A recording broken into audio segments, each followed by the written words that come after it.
ఈ రోజున మన ముఖ్య ధ్యానాంశం దేవుణ్ణి గుడ్డిగా నమ్మాలి అనగా నమ్మడం అనగా విశ్వాసం. ప్రభునందు ప్రియమైన వారలారా, దేవుని వాగ్దానాన్ని మనం ఈరోజు ధ్యానించబోతున్నాం.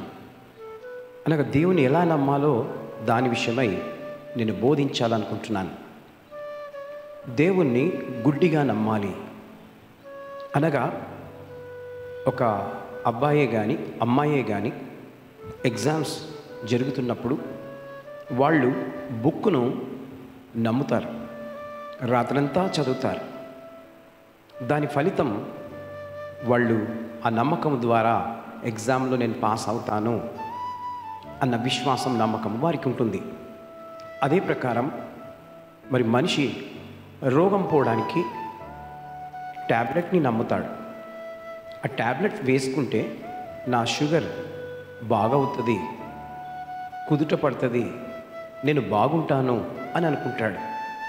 అదేవిధంగా చాలామంది ఈ లోకంలో అనేక వాటి మీద నమ్మకాలు పెడుతున్నారే తప్ప దేవుని మీద నమ్మకం పెట్టడం లేదు. ఈ రోజున దేవుని వాక్యం అంటుంది, యోహాను సువార్త 20వ అధ్యాయం 29వ వచనంలో ఈ విధంగా దేవుడు మాట్లాడుతూ ఉన్నాడు. తోమా దేవుణ్ణి నమ్మడు, నేను గాయాలను చూస్తేనే తప్ప నేను నమ్ముతాను అని అంటాడు. అప్పుడు యేసుప్రభువు వారు ఒక మాట అన్నాడు, చూసి నమ్మిన వాని కంటే చూడకుండా నమ్మినవాడు ధన్యుడు. నిజమే దేవుని బిడ్డలారా, చూడకుండా నమ్మితే దేవుడు ఆశ్చర్య కార్యాలను చేస్తాడు.